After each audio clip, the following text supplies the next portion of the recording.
Hello and welcome back to Open, everyone. Pursuing to Save David is a film about a veteran's struggle to return to normal life after coming home from deployment. And David's inner battle begins to affect his personal relationships as he attempts to distinguish what is real and what is going on inside his mind. Let's take a look. You don't know what I suffered.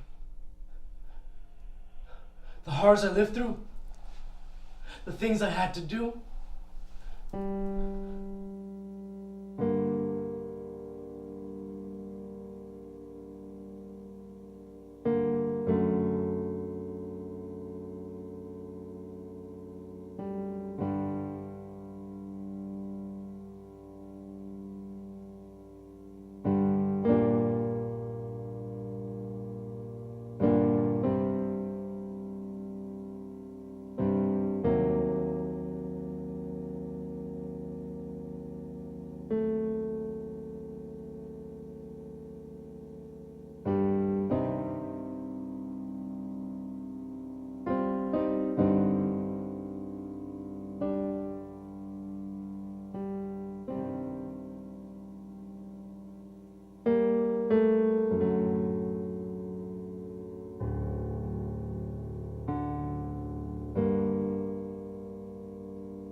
And joining us now, please welcome actor and writer for the film, Gene Perez.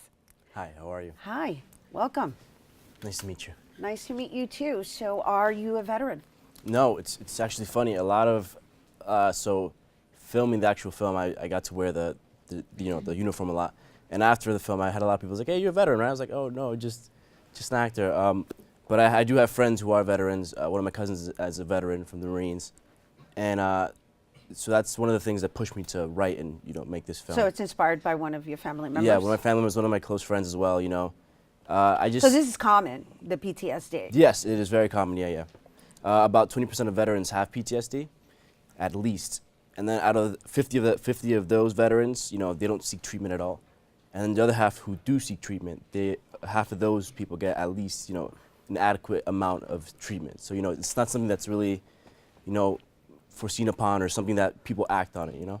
So in your conversations with your family members and friends, like what have you been able to pull out of them? I guess through your character development as well as writing, right? Because you have to have some type of insight. Yes. So what have you learned?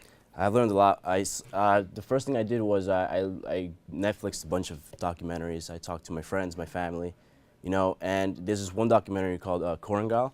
It's from, the first one is called Restrepo, and it follows Korengal, director Sebastian Junger.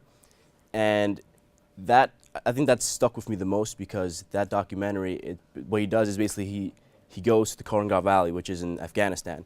And it's on top of this mountain, and it's a 360, so it's surrounded by woods and everything, and they're surrounded by the enemy.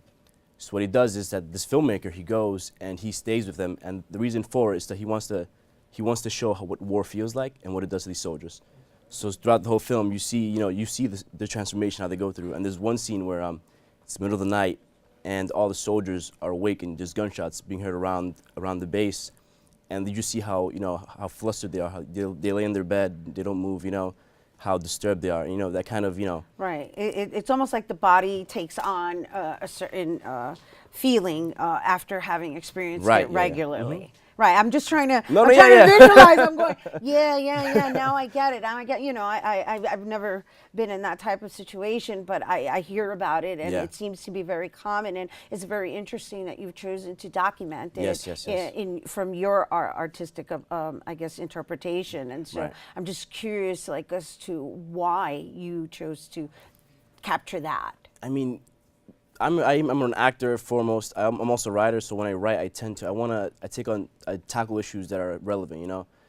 When I make films, I want them to enlighten people or inspire people to take action on something that's happening right now.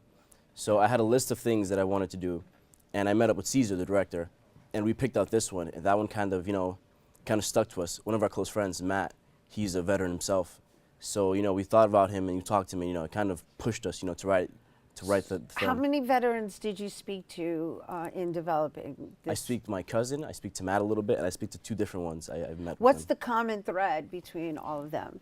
It's funny because I believe the common thread is even how normal they seem. When they tell stories of what they've seen or what happened to them, it's a lot of same things. And they also take like a bunch of medication and pills, and then at that point you start to notice,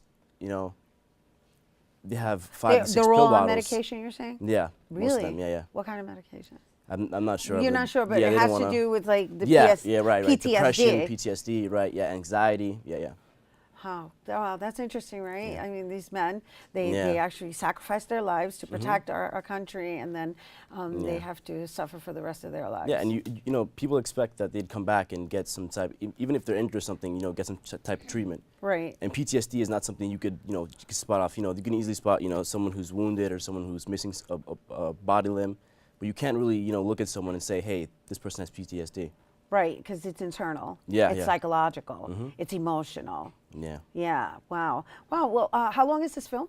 It's 30 minutes. It's a short. Yeah, short film. Okay, and it's going to be screening, right? It'll be screening tomorrow at 8 p.m. at the Anthology Film Archives down in by Bleecker Street on 2nd Ave and 2nd Street. Is that its debut? Yeah, debut, yeah. Well, congratulations on Thank that. you, thank you. Is this your first film? Yeah, this is my first film writing and acting in it. I've acted in Nice. different films. This is the one I have more That's control yours. of. This yeah, is your yeah. baby that you birthed. Well, Right. congratulations on Thank that. you That's so a really much. big deal. And and congratulations to you on giving a voice to the men that have served, men and women, I should Yeah, say. yeah. who My cousin's have actually a served. woman, Yeah, yeah. no. We got to give props to the ladies Yeah. that have served our country and made that choice to just deal with whatever comes afterwards. Yeah, yeah. Right? Because that's pretty much what you're sharing. Yeah. As a story. All right. So before we go, just give everybody a little synopsis of your story. My story? Well, not your story, the story of the film. Gotcha. Sorry, I was like, perdón, I can go all day I know about with it. the writer, I separate the two. Yeah. So the film follows a Air Force veteran, David, who comes back after his first tour, and what happens is that so in the film, his father's line of succession, they've all been to war. His grandfather's great grandfather, and his father really pushed him to go to war. But when he gets back, he doesn't get the same feeling as when he left. It's not as supportive, and it's not as he's kind of upset that he didn't come back, and he come back to there's a dinner scene where they're talking, and he asks, so tell me about the war, and it's like I don't want to talk about it, and it kind of triggers him, like why not, you were gone for 4 years, what the hell did you do?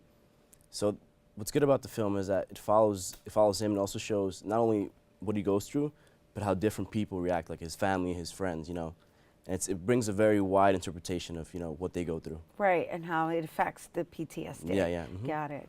Thank you so much, Gene. Thank you so much. And congratulations once again. Thank you. And you guys, once again, don't forget to check out the screening of Pursuing to Save David on Saturday, which I also thought was clever because that's PTSD. Yeah, you see.